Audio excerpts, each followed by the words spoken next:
कि हम मुसलमान पैदा हुए, हर बच्चा दीन फितरत पर पैदा होता है। दीन फितरत क्या है? बोलो, इस्लाम। अरे मुसलमान पैदा हुए थे, तमाम जिंदगी ईमान वाले ही रहते, मुसलमान ही रहते, लेकिन अल्लाह तबारक व तआला ने हम तक ईमान पहुंचाने के लिए हमको ईमान पर इस्तिकामत अता फरमाने के लिए 1,02,24,000 कदमों में हज़रात अंबियाए किराम रसूलाने इज़ाम को वसीला बनाया। वसीला, अल्लाहु अकबर। मेराज शरीफ की रात आ गई। अरे तड़प कर कह दो सुभान अल्लाह। हम मेराज वाले, आप समझते हैं कि उस रात एक मेराज हुई? आपको क्या ये वहम गुमान है कि उस रात सिर्फ एक मेराज का वाक़या पेश आया? अरे हम आशिक़ाने मुस्तफ़ा हैं, हमारी सोच ये है कि उस रात एक मेराज नहीं, उस रात 3 मेराज हुई। इतने लोगों में एक आदमी की समझ में आई, उसने कह दिया सुभान अल्लाह। लगता है बाकी की समझ में नहीं आई। आ गया माशाअल्लाह, तो देर से आया, मतलब आया। आप जब सुभान अल्लाह नहीं कहोगे, मैं ये समझूंगा कि आपने समझा नहीं।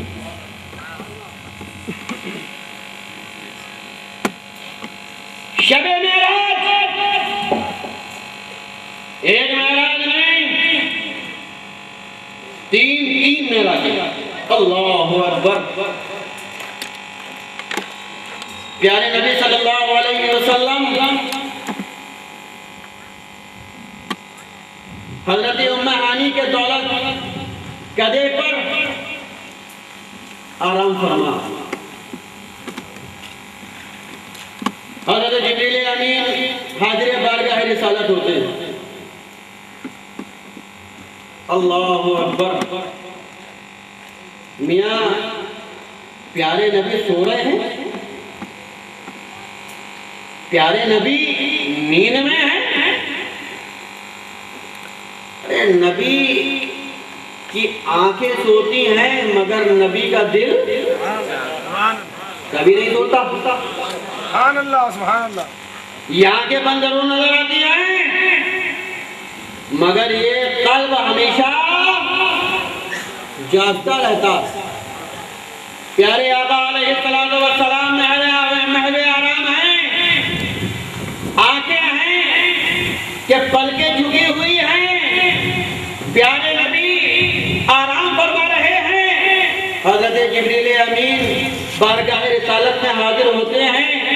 एक तरफ देखा हुक्म खुदाबंदी है, और दूसरी तरफ देख रहे हैं कि प्यारे महबूब आराम फरमा रहे हैं।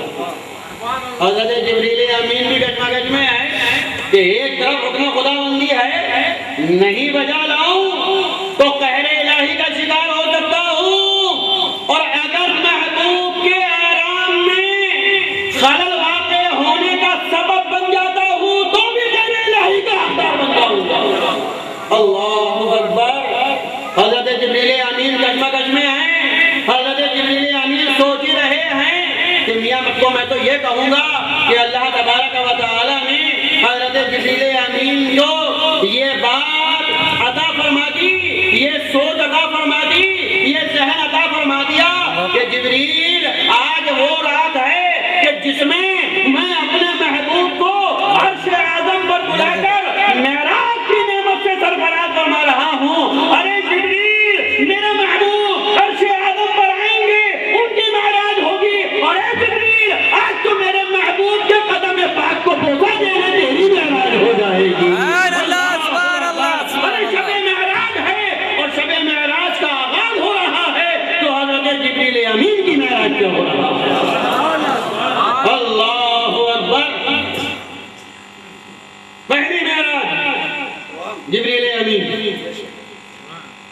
अपनी मेराज हासिल कर रहे हैं कि आज प्यारे नबी सल्लल्लाहु अलैहि वसल्लम के प्यारे तलवों का बोसा नसीब हो गया। मेराज हो गई जिब्रील अमीन की। प्यारे नबी सल्लल्लाहु अलैहि वसल्लम ने रवानगी फरमाई थी।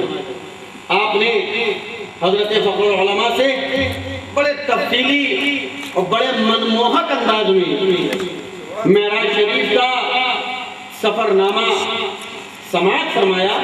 मैं उस तफसील से थोड़ा आगे बढ़ लेता हूँ। प्यारे आका अलैहिस्सलातु वस्सलाम जन्नत में तशरीफ ले गए, दोज़ख में तशरीफ ले गए। अब बाला बड़ा खुश होगा, हाँ नबी दोज़ख में गए। हाँ हम बड़े बड़े कमीन उम्मती हैं, इस फराक में रहते हैं कि हम अपने नबी को, अपने पैगंबर को जहन्नम में डाल दें। हाँ? प्यारे आका अलैहिस्सलातु वस्सलाम जन्नत में तशरीफ ले गए, जहन्नम में तशरीफ ले गए। और मियां मुझे यहाँ पर एक बड़े मौके की बात याद आ गई। आदमी ये सोचता है कि ईमान वाले का रिजर्वेशन जन्नत में है, बेईमान का रिजर्वेशन जहन्नम में है। मगर मैं आपको अर्ज करूं कि जितने भी इंसान दुनिया में हैं, चाहे वो ईमान वाले हों चाहे बेईमान हों, सबकी दोनों जगह सीटें रिजर्व हैं। हाँ? हर ईमान वाले की एक सीट जन्नत में भी रिजर्व है और जहन्नम में भी रिजर्व है, और हर बेईमान की एक सीट जन्नत में भी रिजर्व है, जहन्नम में भी रिजर्व है। हाँ, दो सीटें हैं, दोनों जगह रिजर्वेशन पक्का है, जन्नत में भी जहन्नम में भी। लेकिन जो दुनिया से चला जाए, जो दुनिया से जाए लेकिन अपने दिल को प्यारे नबी की मोहब्बत का मदीना बनाकर जाए, जो दुनिया से तो जाए लेकिन प्यारे नबी की मोहब्बत में सरशार होकर जाए। अरे जो दुनिया से तो जाए लेकिन कमली वाले आका के गुण गाता हुआ जाए, तो उसे जन्नत में अपनी वाली सीट भी मिलेगी, और वो बेईमान वाली जो सीट जन्नत में रिजर्व थी ना, वो वाली भी मिलेगी। डबल मिलेगी, डबल। एक तो अपनी मिलेगी, और दुनिया के जो बेईमानों की सीटें जन्नत में हैं, उनमें से भी एक मिलेगी। हाँ, डबल माल मिलेगा, बोनस। और जो बेईमान दुनिया से गया, जो बदअकीदा दुनिया से गया, जो ये सोच लेकर दुनिया से गया कि जिसका नाम मोहम्मद या अली है वो किसी चीज का मालिक और मुख्तार नहीं, जो ये अकीदा लेकर गया कि हमारे नबी को तो हमारे अपने पीछे की भी खबर नहीं, जो ये यकीन लेकर गया कि प्यारे नबी को तो इल्म गैब भी नहीं था, उन्हें तो ये भी नहीं था, उन्हें तो वो भी नहीं था, उन्हें तो यहाँ भी नहीं था, उन्हें तो वहां भी नहीं था, जो ये सोच लेकर गया, तो जहन्नम में एक तो अपनी वाली सीट मिलेगी उसे, और वो ईमान वाले की जो सीट जहन्नम में थी ना, उस पर भी इसे बरकरार किया जाएगा। पकड़ो, ये भी पकड़ो, डबल ले। तो जन्नत में प्यारे आका अलैहिस्सलातु वस्सलाम तशरीफ ले गए, जन्नत में गए, जहन्नम भी देखने गए। अच्छा मुझे एक बात बताओ, ये जेल क्या? अकबर ने जेल में डाल दिया, बादशाह अकबर, दीन इलाही जलाया था उसने। हाँ, पक्के दर्जे का अय्याश था। उसने अपनी अय्याशी का सामान मुहैया करने के लिए सबको मिला दिया, सबसे शादी कर लो, ईसाइयों की पसंद आ जाओ उनसे शादी कर लो, गैर मुस्लिमों की पसंद आ जाओ उनसे शादी कर लो, जिसकी पसंद आ जाओ उससे शादी कर लो, सब एक दीन इलाही, दीन इलाही। हुजूर मुजद्दिद पाक रज़ी अल्लाह तआला अन्हु खड़े हो गए, अकबर ये तेरी अय्याशी का सामान नहीं चलेगा, ये तेरी अय्याशियों पर मबनी कानून नहीं चलेगा। जेल में डाल दिया, डाल दे, आपने जेल से काम शुरू कर दिया। सुभान अल्लाह, सुभान अल्लाह। आपने उसकी जड़ें जेल में बैठे बैठे खोखली कर दी। क्या सारी दुनिया को टटोल दो, बड़े से बड़ा पापी मिलेगा, बड़े से बड़ा गुनहगार मिलेगा, बड़े से बड़ा मुशरिक और काफिर मिलेगा, मगर अकबर के दीन इलाही का कोई नाम लेने वाला भी नहीं मिलेगा। ये हुजूर मुजद्दिद पाक रज़ी अल्लाह तआला अन्हु का फैज़ान है। तो अल्लाह वालों को कलमा हक अदा करने की बड़ी कीमत उठानी पड़ी।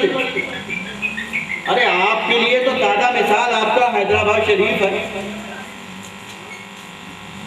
आपकी इस सरजमीन का एक अल्लाह वाला है कि जो आज भी जेल की सलाखों में कलमा हक अदा करने की कीमत अदा कर रहा है। तो ये कोई नई बात नहीं है, ये भी हमारे बुजुर्गों की सुन्नत है। सुभान अल्लाह, क्या बात है, सुभान अल्लाह। तो जेल अज़ियत की जगह, परेशानी की जगह, सऊबत की जगह, लेकिन ये परेशानी की जगह, ये मुश्किल की जगह किसके लिए है? कैदियों के लिए, जेलर के लिए।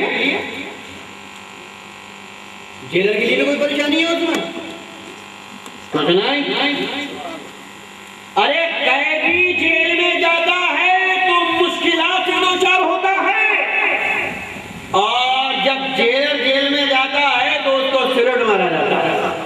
बोलो, बेशक बेशक। जब जेलर जेल में जाता है तो उसका अदब और एहतराम किया जाता है, जब जेलर जेल में जाता है तो उसकी तकरीब की जाती है। अल्लाहु अकबर। अरे प्यारे नबी सल्लल्लाहु अलैहि वसल्लम जन्नत तशरीफ ले गए, इसलिए कि मालिक जन्नत है, अपना घर देखने तशरीफ ले गए, और जहन्नम देखने गए तो परेशानी के लिए नहीं, सऊबत के लिए नहीं, बल्कि वहां भी हुक्मरानी के तौर पर तशरीफ ले गए कि देखा जाए, ताकि बताया जाए दुनिया को कि मुझसे अदावत और मुझसे बगावत करने के बाद तुम्हें किन किन परेशानियों से दो चार होगा। सुभान अल्लाह। तो प्यारे नबी गए जानना, लेकिन कैदी की हैसियत से नहीं, हुक्मरान की हैसियत। मुझे एक बात याद आ गई, हमारे परदादा पीर सैयदना सरकार अल्लाह मियां पीलीभीती रज़ी अल्लाह तआला अन्हु पीलीभीत शरीफ में रहते। वहाँ का जेलर आपसे मुरीद हुआ, वो जेल ले गया। आइए हुजूर आपको जेल की सैर कराई जाए। गए, जेल देखी, और जेल से लौट के आने के बाद फौरन दोबारा शुक्र अदा किया कि मौला तेरा बड़ा एहसान है कि तूने जेल भी भेजा है तो इज्जत के साथ भेजा है। तो जेल जाना ये अलग अलग चीज। हमें एक मर्तबा जेल जाना पड़ा, क्या करने के लिए? ईद की नमाज पढ़ाने के लिए। वहाँ नमाजियों का हुजूम, कैदी मुसलमान बहुत, जो इमाम थे वो बीमार हो गए, कहीं चले गए, क्या हुआ? तो उन्होंने हमें बुला लिया, आइए साहब आगे बुला ले, चलो भाई बिस्मिल्लाह अल्लाहु अकबर। तो जेल बेशक इज्जत की जगह, लेकिन सबके लिए नहीं। सबके जाने का अंदाज अलग है, सबके जाने की शक्ल अलग है, सबके जाने का मिजाज अलग है। अल्लाहु अकबर। प्यारे नबी सल्लल्लाहु अलैहि वसल्लम सबकी सैर फरमाते हुए सिदरतुल मुंतहा तक पहुंच गए। क्या है? पेड़ है, छठे आसमान पर ये पेड़ है, और सातवें आसमान पर इसकी शाखें फैली हुई। आखिरी हद, अंतिम एंड, कोई नहीं जाएगा इसके आगे। प्यारे आका अलैहिस्सलाम वहां से भी आगे तशरीफ ले गए। मैं बात को आगे बढ़ा रहा हूं, सारा वाकया आपकी नजर में। अल्लाह। प्यारे आका अलैहिस्सलाम मेराज शरीफ में पहुंचे हैं। अल्लाह तबारक व तआला ने अपना कुर्ब खास अता फरमाया है। मुझे एक बात बताओ, मेराज की शब है, खुशी का मौका है कि नहीं? मेराज की शब है, प्यारे नबी सल्लल्लाहु अलैहि वसल्लम के लिए मसरत का मौका है कि नहीं? मेराज की रात है, प्यारे आका अलैहिस्सलातु वस्सलाम के लिए शादमानी का वक्त है कि नहीं? मैं यहाँ पर आपसे एक बात अर्ज करना चाहता हूँ। आप आगरा पहुंच गए, आगरा यूपी में ताज नगरी, ताजमहल जहाँ है वहाँ का पेठा बहुत बढ़िया होता है। पेठा समझते हैं ना? आगरे का पेठा बहुत बढ़िया होता है, बहुत मजेदार होता है। दो लोग गए, एक गया, उसने देखा पेठा बिक रहा है, बहुत बढ़िया है, बहुत मजेदार है, बहुत लजीज है। उसने वहां पर 250 ग्राम लिया, वहीं पर खाया, खाकर वापस आ गया, खत्म कहानी। ये दूसरा जो गया था, इसने लिया, बड़ा मजेदार था, इसने कहा भाई 1 किलो और दे दो, अपने घर ले जाऊंगा, अपने बच्चों को भी खिलाऊंगा, अपने माँ बाप को भी खिलाऊंगा, अपने बहन भाइयों को भी खिलाऊंगा, अपने आयशा और अकरबा को भी खिलाऊंगा, अपने दोस्त अहबाब को भी खिलाऊंगा, सबको खिलाकर खाऊंगा, सबके साथ बैठकर खाऊंगा, सबके साथ मिलकर खाऊंगा। अल्लाहु अकबर। तो दी मुसलमानों, मुझे ये बताओ कि जो अकेले अकेले ताजमहल देखकर आगरे में पेठा खाकर ऐसे आ गया, वो अपने घर वालों से ज्यादा मोहब्बत करता है या जो घर वालों के लिए एक पेठा लेकर आया वो ज्यादा मोहब्बत करता है? बोलो। अरे जो माल लेकर आया, जो अपने घर वालों का ख्याल करके लाया, जो अपने घर वालों का लिहाज करके लाया कि पेठा मजेदार है, मिठाई बहुत उम्दा है, मेरा दिल ये गवारा नहीं करता कि इसका मजा मैं अकेले अकेले ले लूं, इसके सुरूर से अकेले अकेले महसूस हो जाऊं। अरे मेरे घर वाले भी इसका मजा लें, मेरे महल्ले वाले भी इसका मजा लें, मेरे माँ बाप भी इसका मजा लें, मेरे बच्चे भी इसका मजा लें, मेरी बीवी भी इसका मजा ले, मेरे बहन भाई भी इसका मजा लें। अल्लाहु अकबर। सुनी मुसलमानों, जो अपने घर वालों से मोहब्बत करता है, जो अपने आयशा और अकरबा से मोहब्बत करता है, जो अपने रिश्तेदारों से मोहब्बत करता है, तो अगर उसे कोई नेमत मिले, अगर उसे कोई शर्फ मिले, अगर उसे कोई सआदत मिले, अगर उसे कोई माल मिले, तो उसकी ख्वाहिश ये होती है, उसकी तलब ये होती है, उसकी उमंग ये होती है कि मेरे साथ साथ मेरे घर वाले भी इससे महजूर हों,